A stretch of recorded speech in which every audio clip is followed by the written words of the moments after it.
Hello students, last lecture हम लोगों ने जो लिया हुआ है उस लेक्चर में हमने समझा था कि इन्वर्स ट्रिग्नोमेट्री में यूज होने वाले या इस फंक्शन में यूज होने वाले डोमेन कैसे निकाले जाते हैं। तो हम लोगों ने स्टार्ट किया था पॉलिनोमियल से, फिर हम लोग स्क्वायर रूट पे आए थे, फिर हमने लॉगरिथमिक समझा था और कल हमने टॉपिक डाला था ट्रिग्नोमेट्रिक फंक्शन के डोमेन।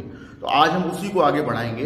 कल जो मैंने पढ़ाया था उसको ध्यान से एक बार समझ लीजिएगा, देख लीजिएगा, तभी आपको आज वाली बात समझ में आएगी। तो जो बातें हम लोग पीछे कर चुके हैं हम उसी के बेस पे यहाँ काम करने वाले हैं। लेकिन करना क्या है बेसिकली, तो देखिए पहला हमारा फंक्शन होता है f x equal to sine x.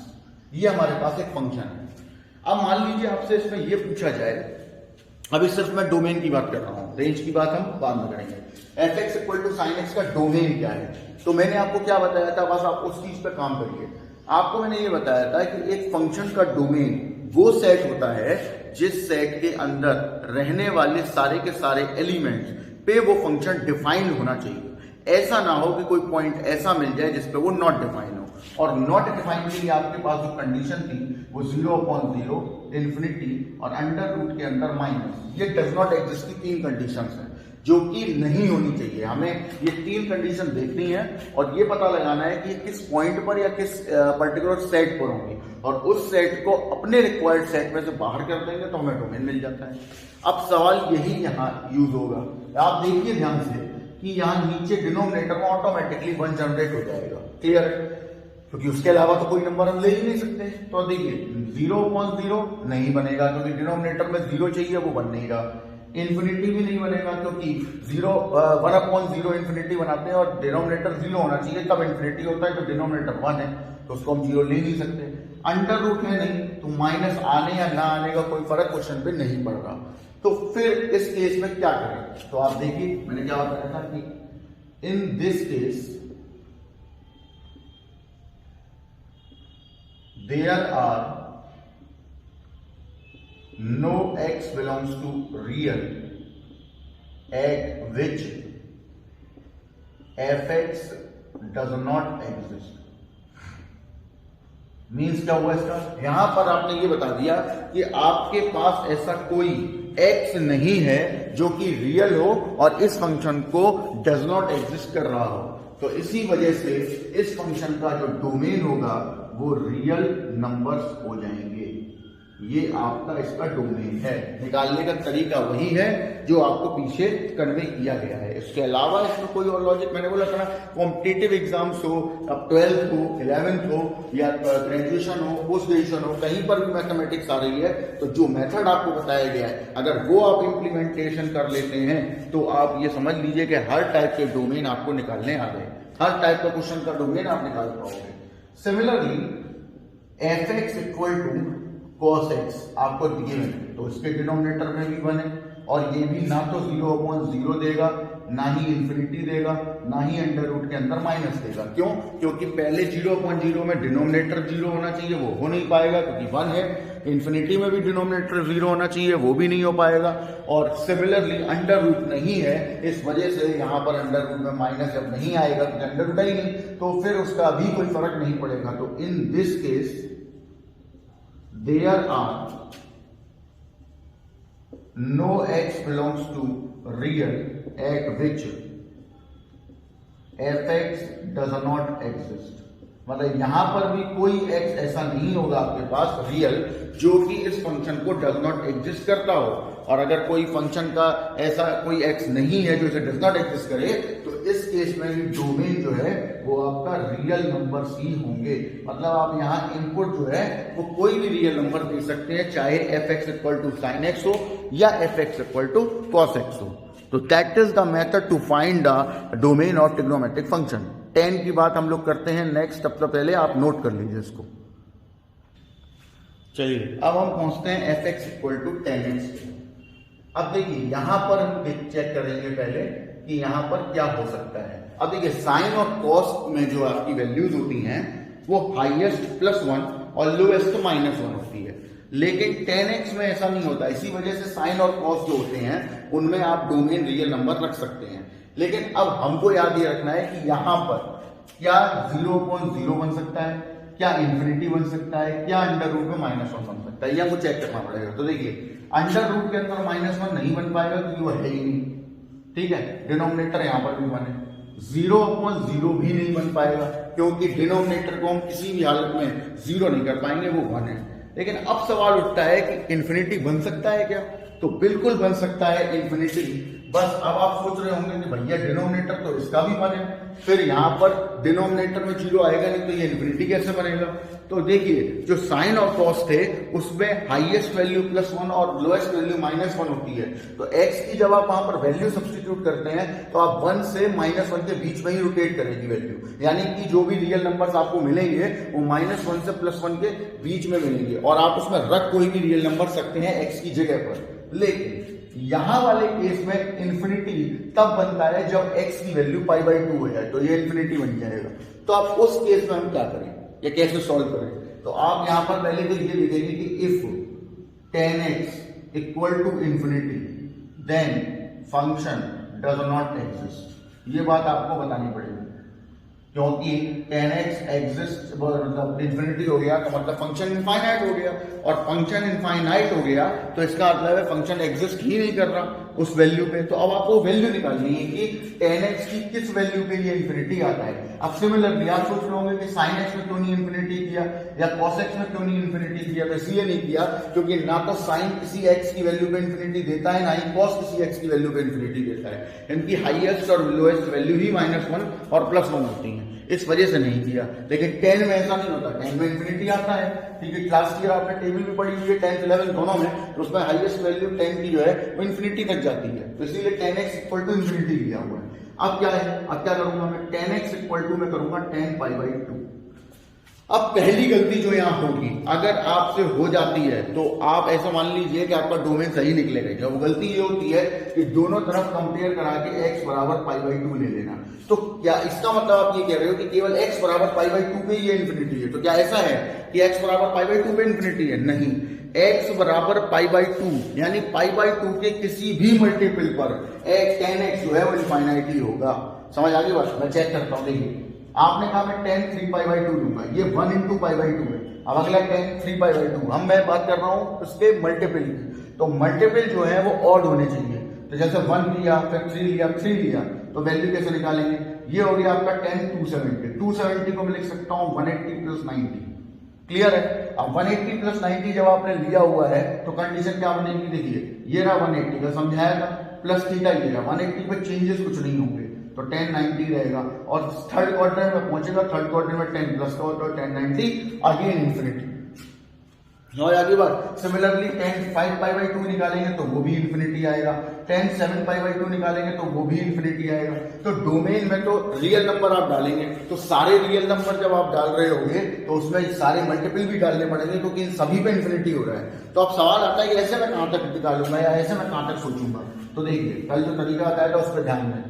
tan x equal to tan π/2, तो आपके पास कल एक कंडीशन थी जनरल फॉर्म में, तो मैंने कल आपको जो बताई थी बात उसके हिसाब से आप याद रखिए कि अब जब भी कभी ट्रिग्नोमेट्री आए तो आप प्रिंसिपल वैल्यू पे काम नहीं करते हुए आप जनरल वैल्यू पे काम करेंगे। अगर क्वेश्चन में ये बोल दिया गया है कि प्रिंसिपल वैल्यू निकालनी है या उस पे काम करना है तो ही करना है, वरना जनरल वैल्यू ही निकालनी है। तो tan theta equal to tan alpha की जनरल वैल्यू क्या होती है? n पाई प्लस अल्फा, ये आपकी जनरल वैल्यू है। तो उस हिसाब से tan x इक्वल टू क्या हो जाएगा? n पाई प्लस π/2, ये आपकी जनरल वैल्यू होगी। तो इसका मतलब है फिर भाई डोमेन क्या होगा? तो डोमेन क्या होगा? सारे रियल नंबर डोमेन होगा, लेकिन उन सारे रियल नंबर में ये वाले पॉइंट भी आ रहे होंगे, तो ये वाले पॉइंट आएंगे तो उनको मुझे बाहर करना पड़ेगा। तो n पाई प्लस π/2 को मैं बाहर कर दूंगा, और यहाँ पे अब बताना पड़ेगा कि n क्या है। तो n है नंबर ऑफ राउंड्स, और नंबर ऑफ राउंड्स जो होंगे वो 1 2 3 4 ऐसे करके होंगे, मतलब इंटीजर की फॉर्म में होंगे, ठीक है। निगेटिव भी हो सकते हैं। निगेटिव का मतलब होता है कि आपने राउंड उल्टा ले लिया, मतलब कि जो राउंड आपका ऐसा जा रहा था 0 to 360 की तरफ, वो 360 से 0 की तरफ आएगा तो एक माइनस राउंड हो जाएगा, but number of round negative तो होते नहीं, इसीलिए हम यहाँ पर इसे लिखेंगे पॉजिटिव इंटीजर्स। यहाँ पे n का मतलब क्या होगा? Positive integers. अब ये है आपका डोमेन, लेकिन जरा चेक कर लेते हैं कि हमारा डोमेन जो आया है वो सही है या नहीं। तो आप पहले एक बार नोट कर लीजिए, फिर हम लोग इसको चेक भी करते हैं कि हमने जो डोमेन लिया हुआ है वो सही है या गलत। नोट करिए फटाफट। चलिए देखिए, जरा चेक कर लीजिए, जरा यहां पर आइए, देखिए मैंने यहाँ पे n की वैल्यू 0 रखी, तो x की वैल्यू आई π/2, और आप जानते हैं कि x बराबर π/2 रखोगे तो ये इन्फिनिटी हो जाएगा। ठीक, फिर आपने रखा n बराबर 1, यहाँ 1 रखा तो ये सॉल्व करने पे 3π/2 आएगा, x की वैल्यू 3π/2 आएगी, और 3π/2 पे भी अभी हम लोगों ने वैल्यू निकाली थी 180 + 90 करके, तो उस पर भी इनफाइनाइट आ रहा था, तो इसका मतलब यहाँ पे भी नॉट डिफाइन है। n = जब आप यहाँ पे 2 रखेंगे तो ये 5π/2 दे देगा, और 5π/2 का मतलब हो जाएगा आपके पास 450। क्लियर है? क्योंकि 180 होता है, पाई का मतलब 2 से डिवाइड करेंगे तो 90 आएगा, 5 से मल्टीप्लाई करेंगे तो 450 आएगा। तो 10 360 + 90 लिख सकते हैं 450 को, और 360 ये रहा, 360 + थीटा ये रहा। लाइन कौन सी है? एक्स एक्सिस, तो 10 का 10 ही रहेगा। और क्वाड्रेंट कौन सा है? फर्स्ट में सारे पॉजिटिव होते हैं, 10 90 इज ऑल्सो इन्फिनिटी। इसका मतलब ये हुआ कि यहाँ पर n कोई भी नंबर ऑफ इंटीजर रख लीजिए, पॉजिटिव नंबर ऑफ इंटीजर रख लीजिए, जो भी वैल्यू यहाँ मिलेगी आपको वो यहाँ पर रखने पे आपको हमेशा इन्फिनिटी देगी, और इन्फिनिटी का मतलब है कि फंक्शन डज नॉट एग्जिस्ट। समझ आ गई बात? तो वो सारे पॉइंट हमें डोमेन से बाहर करने पड़ेंगे जिन पे फंक्शन आपका डज नॉट एग्जिस्ट होगा। समझ आ गई बात क्लियरली? तो ये है आपका मेथड ट्रिग्नोमेट्रिक फंक्शन में डोमेन निकालने का। आप नोट करिए इसको, फिर हम लोग कॉट पे चलते हैं। चलिए, नेक्स्ट फंक्शन आपका है cot x। बहुत ध्यान से देखिएगा, अब मैं फिर वही काम करूंगा, 0/0 बन नहीं रहा, अंडर रूट है नहीं तो माइनस का कोई मतलब पंगा नहीं, तो ये तो बेकार हो गए। बचा क्या आपके पास? सिर्फ इन्फिनिटी। तो इन्फिनिटी मैंने टेक से देखने को बताया, क्योंकि इन्फिनिटी ये नहीं है कि यहाँ 1 है तो यहाँ 0 नहीं रख सकते, तो ये इन्फिनिटी नहीं होगा। यहाँ पर आप बेसिकली x की वैल्यू रखेंगे, तब आपको देखना है कि इन्फिनिटी होगा। तो जरा सोचिए कि कॉट जो है वो इन्फिनिटी कहां पर होता है, ये आपको सोचना है। तो आप ऐसे सोचिए, देखिए 10 का उल्टा होता है कॉट। क्लियर है? तो जहां पर 10 0 हो जाएगा वहां पर कॉट इन्फिनिटी हो जाएगा। 10 0 की वैल्यू क्या होती है? 0, तो 0 = 1/cot 0, cot 0 = 1/0, 1/0 इज इन्फिनिटी। मतलब जहां जहां पर 10 इन्फिनिटी होगा उन सभी वैल्यू के रिवर्स पॉइंट पर आपको कॉट जो है वो इनफाइनाइट मिलना स्टार्ट हो जाएगा। यानी मैं इसको ऐसे लिखता हूं कि if cot x = 0 then fx does not exist। ठीक, sorry, cot x = infinity then fx does not exist। Simple logic, ठीक है, क्योंकि cot इन्फिनिटी ही तो चेक करवाना है। लेकिन अब एक दिक्कत है, दिक्कत ये है कि cot जो इन्फिनिटी आपको मान लीजिए किसी पॉइंट पे दे रहा है, लेकिन cot के लिए कोई जनरल फॉर्मूला नहीं है हमारे पास। हमारे पास जो जनरल फॉर्मूला है वो साइन का है, कॉस का है, टेन का है, sine square cos square ten square का है, या फिर स्पेशल केस है। cot का तो कोई है नहीं, तो हम इसको जनरल फॉर्मूले में सोच सके, जनरल फॉर्मूले में यूज कर सके, उसके लिए हम इसको 10 बना लेते हैं। तो 10x बराबर हो जाएगा 0, क्योंकि अगर cot बराबर इन्फिनिटी है तो 10 बराबर 0 होगा। ये बात मैंने अभी बताई आपको कि 10 is the reverse function of cot। Clear है? तो इसी वजह से cot जहां पर इन्फिनिटी होगा वहां 10 0 हो जाएगा। और 10 0 कहां होता है? 10 0 डिग्री पर। अब आते हैं वही लॉजिक पे कि अगर tan थीटा = tan अल्फा है तो जनरल वैल्यू होती है थीटा = nπ + अल्फा। उस हिसाब से tan x यहाँ tan x = tan 0 है, मतलब x = आपको मिल जाएगा nπ + 0, मतलब x की वैल्यू मिल जाएगी nπ, where n belongs to. अब सवाल आता है कि n क्या होगा? तो फिर भाई इंटीजर्स होंगे सारे ना, इंटीजर्स इसलिए होंगे क्योंकि n का मतलब होगा नंबर ऑफ राउंड्स, और नंबर ऑफ राउंड इंटीजर तो नेगेटिव हो सकते हैं लेकिन नंबर ऑफ राउंड्स जो है वो नेगेटिव नहीं हो सकते। नंबर ऑफ राउंड नेगेटिव होने का मतलब होता है जैसे अगर n की वैल्यू यहाँ -1 हो जाए तो नंबर ऑफ, आप ये थोड़ा ना बोलोगे कि आपने -1 राउंड लिया, इसका मतलब ये है कि आपने राउंड उल्टा लिया, मतलब जो राउंड 0 से 360 जा रहा होता वो अब 360 to 0 जा रहा है। इस वजह से नेगेटिव लेने का तो कोई मतलब रहा ही नहीं। तो नंबर ऑफ राउंड्स क्या होंगे? Belongs to positive integer. तो फिर भाई डोमेन क्या होगा? तो देखिए डोमेन होंगे सारे रियल नंबर, लेकिन उसमें से बाहर कर देंगे हम nπ और लिख देंगे कि n belongs to z plus होगा, मतलब इंटीजर होगा। अब आप इसको चेक कर लेते हैं जरा, देखिए जैसे मैंने n की वैल्यू 0 रखी तो x की वैल्यू आपको 0 मिलेगी। फिर n की वैल्यू आपने 1 रखी तो x पाई मिलेगा। फिर n की वैल्यू 2 रखी तो x 2 पाई मिलेगा एंड सो ऑन। n की वैल्यू और ये 1 2 0 1 2 क्या है, नंबर ऑफ राउंड्स है। ये पहले फर्स्ट राउंड मतलब जब राउंड शुरू हुआ फिर एक कंप्लीट हो गया, फिर 2 कंप्लीट हो गए, ऐसे नंबर ऑफ राउंड्स। क्लियर है? आगे बढ़ते हैं। अब देखिए ये सभी वैल्यू पे यहां रखने पर आपको इंफिनिटी ही मिलेगा। चेक कर लें, देखिए x बराबर 0 तो आपने अभी क्या लिखा था कि cot 0 हो जाएगा 1/tan 0। tan 0 0 होता है, 1/0 इज इनफाइनाइट। सिमिलरली आपने कहा भाई cot पाई चेक करूंगा तो cot पाई को मैं लिख सकता हूं 90 + 90, ठीक। 90 ले रहा, 90 प्लस थीटा ले रहा, 90 पे चेंज हो जाएगा cot tan में, और 90 प्लस थीटा सेकंड क्वाड्रेंट में जब हम जाएंगे तो tan नेगेटिव होगा, सॉरी cot नेगेटिव होगा तो माइनस लग जाएगा, that is called minus infinity. अब इन्फिनिटी या माइनस इन्फिनिटी है तो दोनों he does not exist. Similarly अगर आपने कहा कि भाई मैं तो हम cot 2 पाई चेक करेंगे तो आप 2 पाई चेक कर लो। इसको मैं लिख सकता हूं 2 पाई का मतलब 360 होता है, तो 180 प्लस 180 पे चेंज कुछ होना नहीं, ये रहा 180, कोई चेंज नहीं होगा एक्स एक्सिस पे, प्लस थीटा थर्ड क्वाड्रेंट, ये हो गया cot 180, चेंज कुछ होगा नहीं। cot 180 की वैल्यू अभी निकाली, पाई का मतलब क्या होता है 180, और वो कितना आएगा minus infinity, so that is also does not exist. इसका मतलब है कि आपने यहाँ जो डोमेन निकाला है वो बिल्कुल सही है, यानी कि हमारा जो फंक्शन है वो सारे रियल नंबर्स पे एग्जिस्ट करेगा, केवल किस पे एग्जिस्ट नहीं करेगा, n पाई पे, और जहां पे n क्या होगा, belongs to positive integers. Clear है? ये है आपका cot का डोमेन, नोट कर लीजिए। चलिए नेक्स्ट पॉइंट पे चलते हैं। नेक्स्ट आपका फंक्शन क्या है, तो function number 5 f(x) = cosec x। अब फंक्शन आपका है cosec।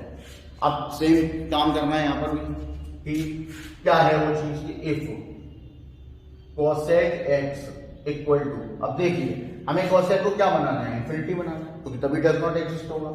Then function does not exist, function infinity पे डज नॉट एग्जिस्ट होगा, ये आपने यहां बता दिया। लेकिन फिर वही बात, cosec के लिए भी आपके पास कोई जनरल फॉर्मूला नहीं है, तो इसे काय में चेंज करना पड़ेगा, साइन में चेंज करना पड़ेगा। तो जब मैं इसे sin x करूंगा तो ये 1/∞ 0 बन जाएगा। मतलब कहने का ये हुआ कि साइन जहां पर 0 होगा cosec वहीं पर इन्फिनिटी हो जाएगा। और हमने इसे चेंज क्यों किया है, क्योंकि cot को हमने tan में चेंज किया था, क्योंकि cot का कोई जनरल फॉर्मूला नहीं था। cosec को हमने sin में चेंज इसलिए किया क्योंकि cosec का भी कोई जनरल फॉर्मूला नहीं है, तो इसीलिए हमने चेंज किया है। अब sin x में sin 0 की वैल्यू 0 होती है, और हमारे पास इसकी कंडीशन क्या होती है कि अगर sin x बराबर sin अल्फा होता है तो x बराबर n पाई प्लस -1 की पावर n अल्फा आपका जनरल फॉर्मूला होगा।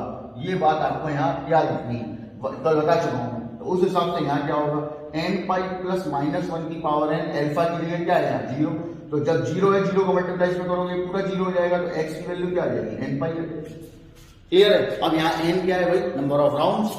तो अब आपका जो डोमेन है वो क्या होगा, तो डोमेन होगा सारे रियल नंबर, लेकिन उनमें से कौन चीज चली जाएगी, n पाई चला जाएगा, belongs to positive z, that is your domain. समझ आ गई बात? तो ये cosec का भी डोमेन वही होता है जो cot का डोमेन होता है। cot का डोमेन क्या था कि आप r में से n पाई बाहर कर दीजिए, तो cosec है उसमें भी r में से n पाई बाहर करना है, जहां पे n बिलोंग्स टू z है, क्योंकि n है नंबर ऑफ राउंड्स। अब आप यहाँ पे रख के देख लीजिए, आप यहाँ पे n की जगह पहला राउंड लेंगे, मतलब 0 रखेंगे जहां राउंड शुरू हो रहा है, तो ये 0 आ जाएगा, sin 0 0 होगा, cosec 0 इन्फिनिटी। सिमिलरली आपने 1 रखा तो ये पाई आ जाएगा, तो यहां जब आप cosec पाई रखेंगे तो cosec पाई का मतलब होगा 180 प्लस 180, सॉरी 180 का मतलब होगा 90 प्लस 90, और cosec 90 होता है sec 90। सेकंड क्वाड्रेंट में होगा, प्लस का होगा sec 90 की वैल्यू, क्योंकि 1/cos 90, cos 90 0 is 1/0 is infinity, तो अगेन इन्फिनिटी हो गया। और इसी वजह से n की वैल्यू अगर कोई भी पॉजिटिव इंटीजर होती है तो n पाई हमेशा आपको cosec x में लाके इन्फिनिटी ही देगा, और इस वजह से इन पॉइंट्स पर आपका फंक्शन, दिया हुआ फंक्शन नॉट डिफाइन रहेगा, और नॉट डिफाइन को हमें डोमेन में से बाहर करना पड़ता है। तो ये याद आप रखिए, और अब आप इसको नोट कर लीजिए। तो हम लास्ट वाले फंक्शन पे चलते हैं इसके बाद। चलिए अब आपका जो लास्ट फंक्शन है वो है f(x) = sec x। देखिए साइन हो गया, cos हो गया, tan हो गया, cot हो गया, और आपका cosec हो गया, और अब आप आते हैं sec x पे। तो फिर वही कहानी कि if sec x equal to infinity then function does not exist. ठीक, ये बात यहां पर आपने फिक्स कर ली। अब sec के लिए भी कोई जनरल फॉर्मूला नहीं होता, तो उसको cos में बदलो, तो cos में बदलोगे तो cos x बराबर ये 0 दे देगा, और cos में 0 होता है cos पाई बाई 2 में। क्लियर है? अब यहां पे जरा ध्यान दीजिए, तो ये गलती वही होगी जो आपको कल बताई गई थी।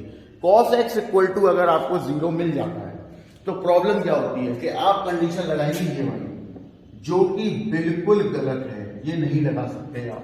तो कल मैंने एक स्पेशल केस दिखाए थे दो, कि अगर sin x बराबर 1 और cos x बराबर 0 हो तो यहां पर जनरल वैल्यू होती है 2n pi plus pi by 2, और यहां जनरल वैल्यू होती है n pi plus pi by 2। तो इसलिए ये लिखने की जरूरत नहीं है, सीधा cos x बराबर 0 स्पेशल केस, तो आप यहां लिखेंगे that is special case for finding general value of x। ठीक, ये आपकी क्या है, स्पेशल केस है, तो जनरल वैल्यू को फाइंड करने का। तो यहां से x बराबर क्या आएगा, n pi plus pi by 2। अब सवाल आता है कि व्हाट इज n, तो n belongs to positive z, क्योंकि पॉजिटिव z क्यों हो रहा है, क्योंकि n है नंबर ऑफ राउंड्स, और नंबर ऑफ राउंड्स नेगेटिव नहीं लिए जाएंगे, वो पॉजिटिव ही रहेंगे। तो इसीलिए यहां पर अब आप चेक कर लीजिए एक बार, देखते हैं क्या है वो।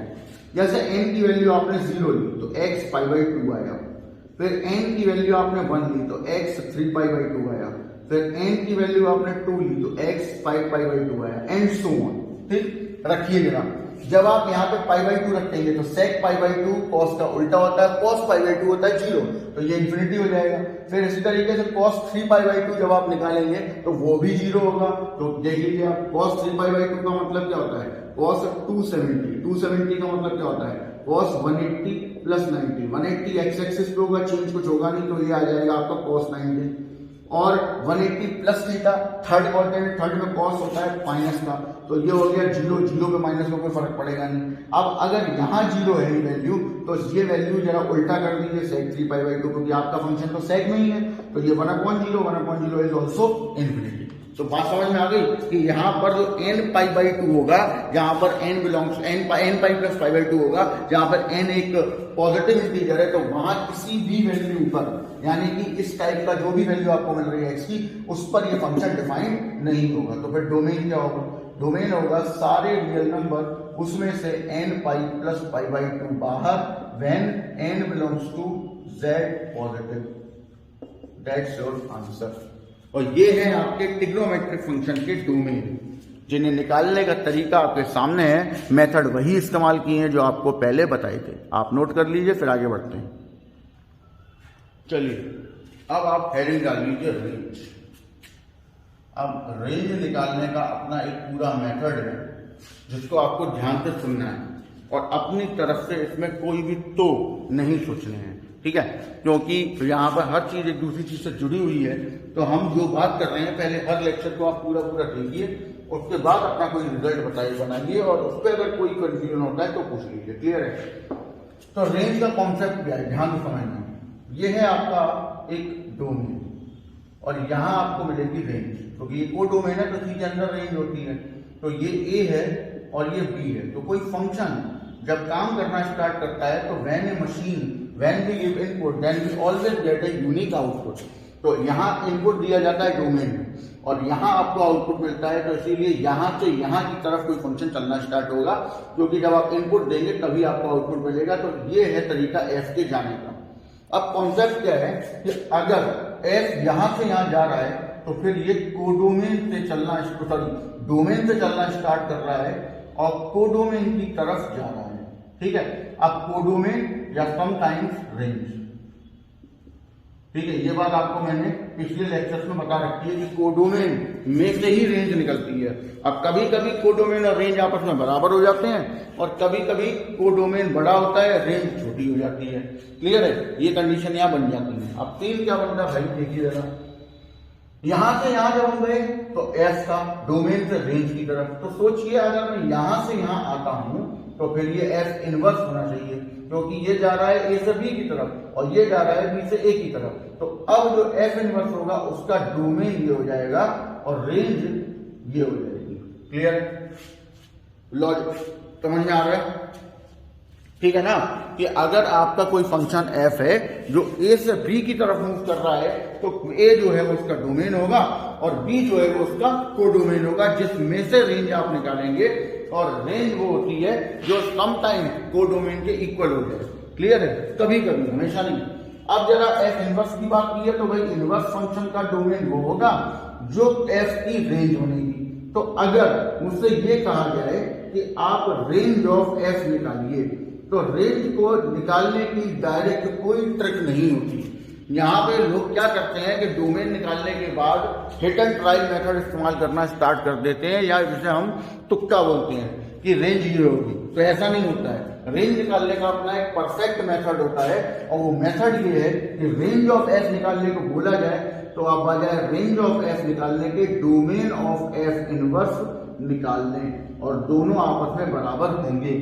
लेकिन इसमें एक नोट काम करेगा कि some cases, in some cases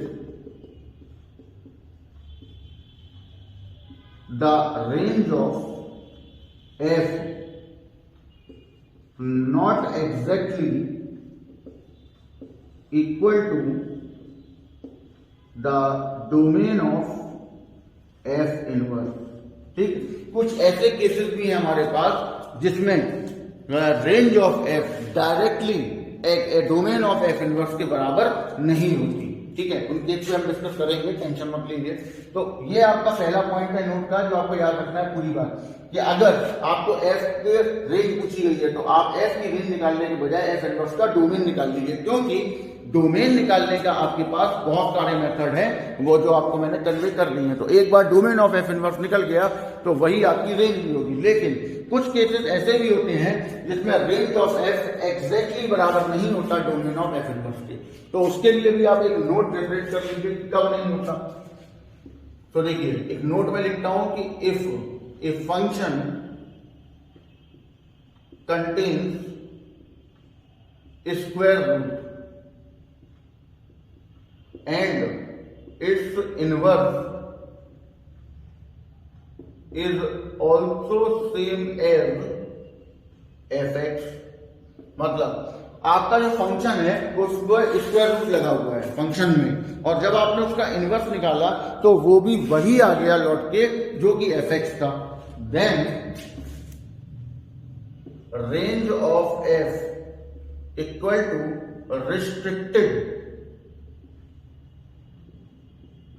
domain of f inverse. ये बात याद रखनी है। अब आप पूछ रहे होंगे कि what is the meaning of restricted, तो वो तो मैं बताऊंगा ही आपको जब आएगा कि रिस्ट्रिक्टेड क्या होता है। लेकिन याद रखिए कि ऐसा कोई भी केस जहां पर आपका फंक्शन अंडर रूट कैरी कर रहा हो और उसका इनवर्स, दो बातें हैं कि अंडर रूट कैरी कर रहा हो और साथ में उसका जो इनवर्स आपने निकाला वो भी वही आ गया जो कि फंक्शन था, तो उस केस में रेंज ऑफ एफ बराबर restricted domain of f inverse होगा।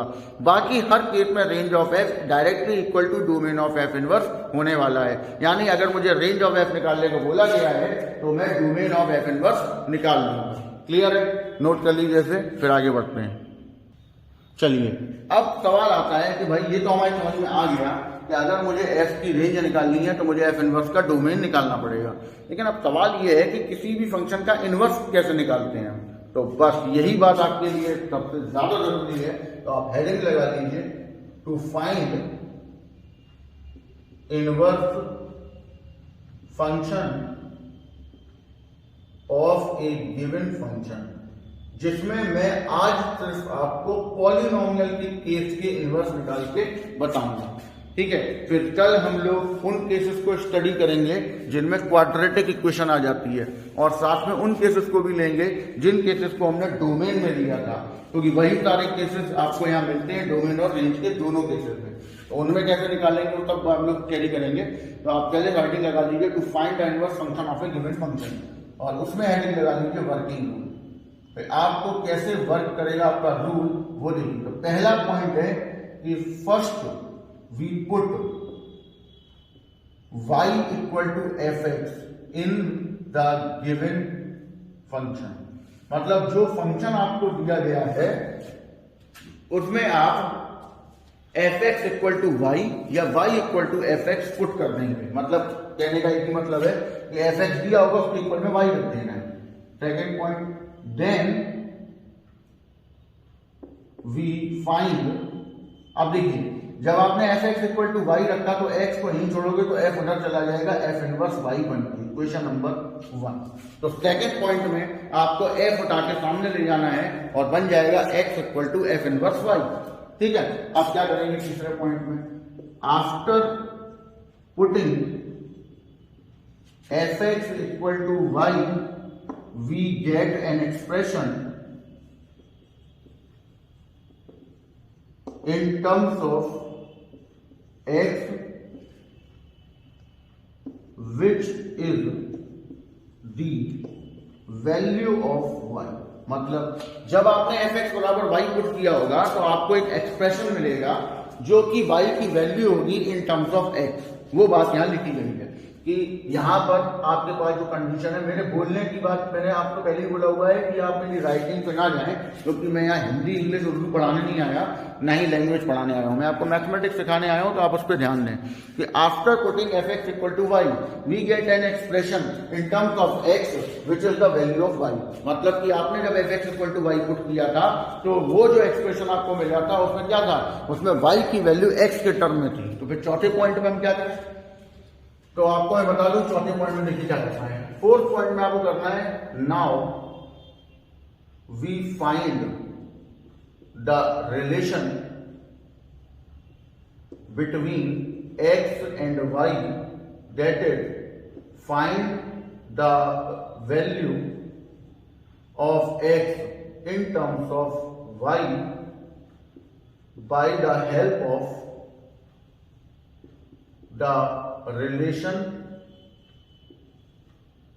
which is present in step third। ठीक, ये बात आपको करना है। यानी क्या कहा गया है कि अब आपके पास जो स्टेप थर्ड में y की वैल्यू, एक एक्सप्रेशन मिला था जिसमें y की वैल्यू x के टर्म में थी, उसकी मदद से x की वैल्यू y के टर्म में निकाल लेनी है। और जब वो निकल आएगी तो उसको आपको इक्वेशन नंबर 2 डाल देना है। ठीक है, जो भी एक्सप्रेशन निकलेगा उसको इक्वेशन नंबर 2 डाल देंगे। और इक्वेशन 1 में भी x की वैल्यू y के टर्म में होगी और इक्वेशन नंबर 2 में भी x की वैल्यू y के टर्म में होगी। दोनों को बराबर कर देंगे तो by equation first and second equate the values of x, then we get the inverse of f, और उससे आपको मिल जाएगा f का इनवर्स। तो ये वर्किंग रूल यहां पर काम करेगा। सबसे पहले तो आप इसे नोट कर लीजिए, फिर हम इसे इम्प्लीमेंट करते हैं। नोट कर लीजिए। चलिए अब मैंने क्या बोला था, पॉलिनोमियल के बारे में बात करेंगे। तो पहले मैं आपको हेडिंग लगा लीजिए पॉलिनोमियल, जिसमें हम रेंज निकालना सीखेंगे और इनवर्स भी सिखाऊंगा मैं, क्योंकि वर्किंग ग्रुप तो लिखी गया है। तो मैं डायरेक्ट क्वेश्चन पे ही आता हूँ और उसकी हेल्प से हम पॉलिनोमियल की रेंज कैसे निकालते हैं और कैसे इनका इनवर्स निकालते हैं वो सीखते हैं। तो देखिए पहला क्वेश्चन मैंने आपको दिया कि f x equal to 3x minus 5 upon 5 plus 4 है। इसकी बोला रेंज निकालो, फाइंड रेंज, ये निकालने को बोला है। तो क्या करना है, तो देखिए सॉल्यूशन क्या होगा, put f x equal to y और यहां से x बराबर f inverse y, equation number 1। अब ये y जाएगा यहां पर, तो y equal to 3x minus 5 upon 5 plus 4 है। क्रॉस मल्टीप्लाई कर देंगे तो ये आ गया। अब देखिए आपको एक एक्सप्रेशन मिल गया y की वैल्यू x के टर्म में। तो मैंने क्या बोला था कि इसकी हेल्प से x की वैल्यू y के टर्म में निकाल दीजिए। तो आप क्या करेंगे, जब इधर मल्टीप्लाई करेंगे तो ये आ जाएगा। अब आप एक काम करेंगे कि इसमें से y वाले एक तरफ कर लेंगे, y और जिसमें कांस्टेंट है वो एक तरफ, और जिसमें x आ रहा है वो एक तरफ कर लेंगे। उससे होगा ये कि इस वाली लाइन में x आ जाएगा कॉमन और x इक्वल टू वैल्यू निकाल लेंगे, वो हो जाएगी इक्वेशन नंबर 2। ना आप अपना वर्किंग रूल पढ़ लीजिए, उसमें देखिए एक एक लाइन यही लिखी हुई है कि सबसे पहले पुट किया जाएगा f x equal to y और उसकी मदद से एक्स बराबर एफ इनवर्स वाई निकाल के इक्वेशन नंबर 1 डाल दी जाएगी। फिर वाई को जैसे ही आप एफ एक्स बराबर वाई पुट करोगे आपको एक एक्सप्रेशन मिल जाएगा वाई की वैल्यू टर्म्स ऑफ एक्स में, उसकी हेल्प से हम x की वैल्यू y के टर्म में निकाल देंगे और उसे इक्वेशन नंबर 2 डाल देंगे और इसके बाद इक्वेशन नंबर 1 और 2 के x इक्वेट हो जाएंगे। तो 1 और 2 के जो x है वो इक्वेट कर दीजिए तो आपको मिल जाएगा f इनवर्स y। तो ये आ गया 5y plus 5 upon 3 minus 4y, that is the inverse function of f। अब बहुत से लोग ये सोच रहे होंगे साला फंक्शन x में था और उसका इनवर्स y में निकला। तो मेरे भाई तो पहली बात तो वेरिएबल से कोई फर्क नहीं पड़ता। दूसरी बात fx एक फंक्शन है और उसका इनवर्स दूसरा फंक्शन है। तो अगर f जो है वो x में है तो इनवर्स उसका y में ही होगा, मतलब किसी दूसरे वेरिएबल में होगा, क्योंकि दे आर नॉट सेम। तो यहाँ जैसे यहाँ y z x कुछ भी रख लो कोई फर्क नहीं पड़ता। मान लो यहाँ x होता तो यहाँ x आ जाएगा, यहाँ x आ जाएगा, फंक्शन पे क्या फर्क पड़ेगा? फंक्शन पर तो कोई फर्क पड़ा नहीं। अब आपको क्या बताया गया क्या, तो जो इसकी रेंज होगी वो इसका डोमेन होगा, तो इसका डोमेन निकालिए। अब डोमेन पॉलिनोमियल में निकालना मैं आपको सिखा ही चुका हूँ। क्या सिखाया था कि 0/0 इन्फिनिटी और -1 इस फंक्शन को इन तीनों के होने से बचाना है। तो देखिए 0/0 तो ये बन नहीं रहा। अब बहुत से लोग सोच रहे होंगे कि मैं यहाँ y की वैल्यू -1 रख देता हूँ और यहाँ y की वैल्यू 3/4 रख देता हूँ, हो गया 0/0। तो मैंने पहले ही आपको बताया था कि ऐसे फंक्शन जिसमें y की एक ही वैल्यू रखने पर 0 ऊपर भी और 0 नीचे भी बन जाए वो 0/0 इंडेटरमाइन फॉर्म होती है। ऐसा नहीं किया जा सकता कि ऊपर अलग y रखें और नीचे अलग y रखें, क्योंकि दोनों y है तो सेम ही, तो अलग अलग तो रखेंगे नहीं। तो इसीलिए यहाँ ये तो बनेगा नहीं, अंडर रूट है नहीं तो ये भी नहीं बनेगा। तो आपके पास क्या उम्मीद बची, डज नॉट एग्जिस्ट की इन्फिनिटी। अब ये इन्फिनिटी कब होगा, तो इफ 3 - 4y = 0 मतलब y = 3/4 then function does not exist. मतलब जब आपका 3 - 4y पूरा 0 हो जाए या y की वैल्यू 3/4 हो जाए तब आपका f inverse does not exist होगा, जो कि नहीं होना चाहिए। तो फिर डोमेन क्या होगा भाई, डोमेन ऑफ f इनवर्स या फिर रेंज ऑफ f क्या होगी, तो रेंज ऑफ f होगी सारे real number. Polynomial upon polynomial का केस है तो रियल नंबर होगी डोमेन, लेकिन उसमें से गायब कर देना है 3/4, क्योंकि 3/4 is also a real number और उस पे फंक्शन नॉट डिफाइन है। तो that is the domain of f inverse या रेंज ऑफ f। तो ऐसे आप किसी भी फंक्शन की रेंज निकाल सकते हैं in the case of polynomial. Clear है, नोट कर लीजिए इसे। चलिए अब एक और क्वेश्चन देखते हैं, ठीक है। तो देखिए क्या होता है, रेंज कोई छोटा मोटा टॉपिक नहीं है, रेंज भी 1-2 दिन लेक्चर में चलेगा, तो इसलिए आराम से समझिए, कोई बहुत जल्दी नहीं है, क्योंकि एक बार कॉन्सेप्ट समझ में आ गया तो सब चीजें समझ में आ जाएंगी, ठीक है। सेकंड क्वेश्चन लेते हैं। मान लीजिए fx = दिया हुआ है 1 - x अपॉन 2 - 3x, सपोज ये दिया हुआ है, बोला इसका निकालिए। होने कुछ भी हो सकता है तो कोई फर्क नहीं पड़ता, पॉलिनोमियल होना चाहिए। तो put fx = y, x = f inverse y, equation number 1, then y = 1 - x upon 2 - 3x, ठीक। क्रॉस मल्टीप्लाई किया, 2y - 3xy = 1 - x। 2y को डल ले जाओ, x को डल ले जाओ, तो ये आ गया इधर, ये आ गया ऐसे, यहाँ से x आ गया common, 1 - 3y 1 - 2y, x = 1 - 2y upon 1 - 3y, equation number 2। और अब इक्वेशन नंबर 1 और 2 को कर दीजिए इक्वेट। तो f इनवर्स y = आ गया 1 - 2y upon 1 - 3y, that is the inverse of f, ठीक। अब ये है पॉलिनोमियल, तो क्या बनाएगा, 0/0 नहीं बनाएगा, अंडर रूट में माइनस नहीं बनाएगा, तो इसलिए क्या बनाएगा, इन्फिनिटी। तो इफ 1 - 3y = 0 मतलब y = 1/3 then f inverse y does not exist. हो गया आपका फंक्शन डज नॉट एग्जिस्ट। तो डोमेन ऑफ f इनवर्स या फिर range of f equal to क्या हुआ, सारे रियल नंबर, केवल उसमें से गायब क्या करना है, 1/3, यानी कि आपका जो रेंज बनेगा उसमें 1/3 नहीं होगा। क्लियर है, समझ आ गई बात क्लियरली, नोट कर लीजिए। और इसके अब इस लेक्चर को ध्यान से देखिएगा, मैं आपको कुछ होमवर्क दे रहा हूं जिसे आप घर पे अटेम्प्ट करेंगे और रेंज निकाल के देखेंगे। क्लियर है, नोट करिए फटाफट। चलिए कुछ क्वेश्चन लिख लीजिए पॉलिनोमियल बेस्ड, जिनकी रेंज निकालनी है। fx = x - 1/x + 1, fx = 3 - 3x upon 1 + x, fx = 3x - 5 upon 3x + 5, fx = 5 - 4x upon x minus 2 और fifth question x minus 2 upon 1 minus 3x। ये है वो 5 क्वेश्चन जिनको आपको अटेम्प्ट करके देखना है और रेंज निकालनी है, और इसके आंसर मुझे व्हाट्सअप कर दीजिए और चेक जरूर करवा लीजिए कि आंसर्स क्या है। फिर भी मैं कल के वीडियो में इनके आंसर्स भी आपको दे दूंगा। क्लियर है? तो आज का हम लोग यहीं पर खत्म करते हैं लेक्चर। आपको करना ये है कि जो लेक्चर आज आपको बताया गया है उसको ध्यान से देखिए, समझिए और उसके बाद ये क्वेश्चन अटेम्प्ट करिए।